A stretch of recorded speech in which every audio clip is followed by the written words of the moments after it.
Mulcirea reprezintă acoperirea solului cu un strat de materie organică.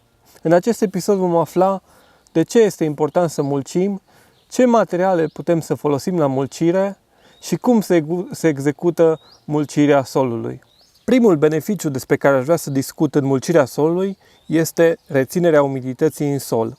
Odată ce noi acoperim solul cu un strat de materie organică, apa nu se va putea evapora așa de repede și așa de ușor și va fi menținută umiditatea în sol.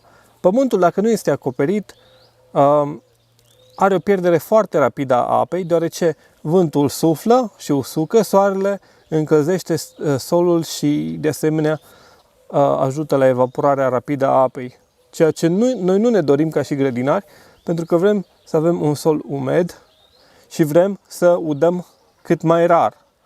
Prin mulcire, noi vom reuși să udăm cât mai rar, pentru că, după cum vă spuneam, odată ce udăm,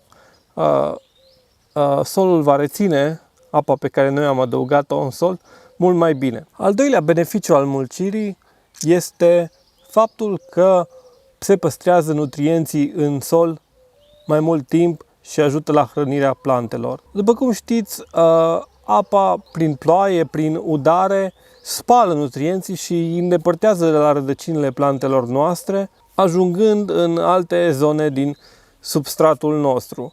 Și noi vrem ca nutrienții să fie prezenți cât mai mult timp pentru ca plantele să aibă șansa de a se hrăni din acei nutrienți. Prin mulcire trebuie udat mai rar și automat nutrienții vor rămâne în sol mai mult timp. Al treilea beneficiu ar fi încurajarea activității microbiene din sol sau, conservarea activității microbiene din sol. Pentru că pământul se încălzește foarte tare în timpul verii, pentru că se usucă foarte repede din cauza vântului și a soarelui, activitatea microbiană din sol suferă. Microorganismele benefice care ajută la transformarea compușilor organici în materie disponibilă pentru plantă suferă, sunt afectați, chiar sunt omorâți de razele UV, de uscăciunea solului și așa mai departe.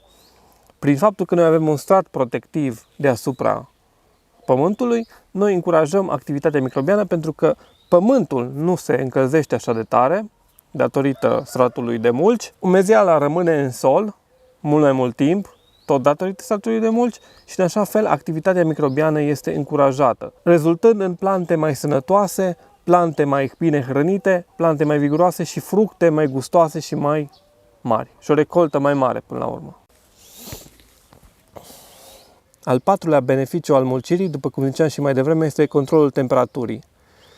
Atât vara menține o temperatură a solului mai scăzută, datorită faptului că reține umezeală, datorită faptului că razele solare nu bat direct pe solul descoperit, dar și iarna, pentru că un strat de mulci menține o temperatură constantă la sol și în cazul în care dumneavoastră semănați sau plantați iarna, un strat de mulci va preveni înghețul plantelor dumneavoastră. Al cincilea beneficiu al mulcirii este faptul că mulciul suprimă burienile care, bineînțeles, ne încurcă și ne consumă foarte mult timp în a le îndepărta și stratul acela de mulci va sta peste sol. Burienile nu vor avea acces direct la razele solare și vor fi inhibate în a crește și a se dezvolta. În felul acesta noi va trebui să ne luptăm cu burienile în continuare, într-adevăr, dar vom avea mult mai puțin de scos burien din sol. Și acum haideți să vă spun ce materiale pot fi folosite ca mulci. În principiu se pot folosi și materiale organice și materiale anorganice. Am văzut că în anumite solarii mai mari și în anumite culturi mai mari se folosește folie pentru mulcire, care este din plastic, din polimer. Eu, sincer, aș recomanda grădinarilor să folosească materiale organice, pentru că au încă un beneficiu în plus. Cu timpul, materialele organice se descompun așa încet, încet și dau nutrienți plantelor noastre. De aceea aș recomanda ca mulcire a se folosi paie, lemn tocat mărunt, iarbă tăiată proaspăt sau un pic lăsată la soare să fie uscată și frunze uscate poate fi o soluție, mai ales toamna putem să mulțim cu frunze uscate. Deci, în principiu, aș recomanda să se folosească material organic pentru mulcire. Haideți să vă arăt cum se face mulcirea și haideți să vă arăt ce tip de material organic am ales eu. Zona în care voi mulci este acest pat înălțat unde am tomate. Înainte să încep mulcirea, trebuie să tai frunzele de tomate care ating solul sau care sunt jos, pentru ca să nu cumva afectez planta în timpul mulcirii.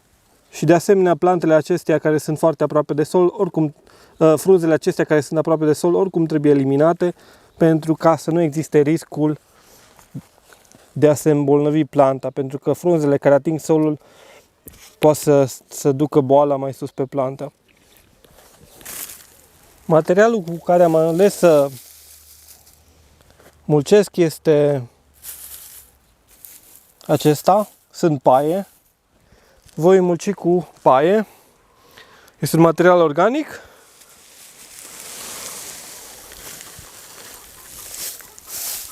Mulcesc cu paie pentru că, sincer, au fost la îndemână, nu că ar fi mai bune decât alt material organic. Ce trebuie să facem este să creăm cam un strat de cel puțin 3-4 cm de paie pe sol.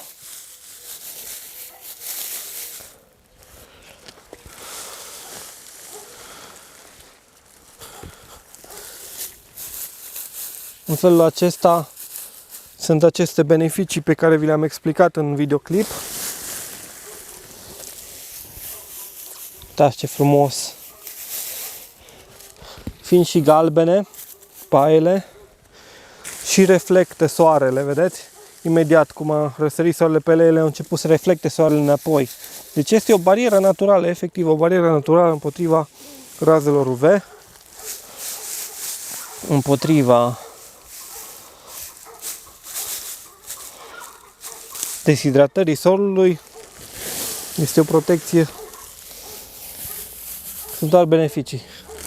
Termin de mulcit și vă arăt la final cum arată patul. Așa arată patul înălțat după mulcire.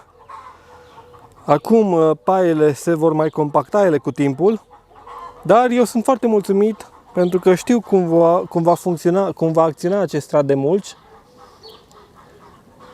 și știu beneficiile pe care acest strat de mulci îl va aduce.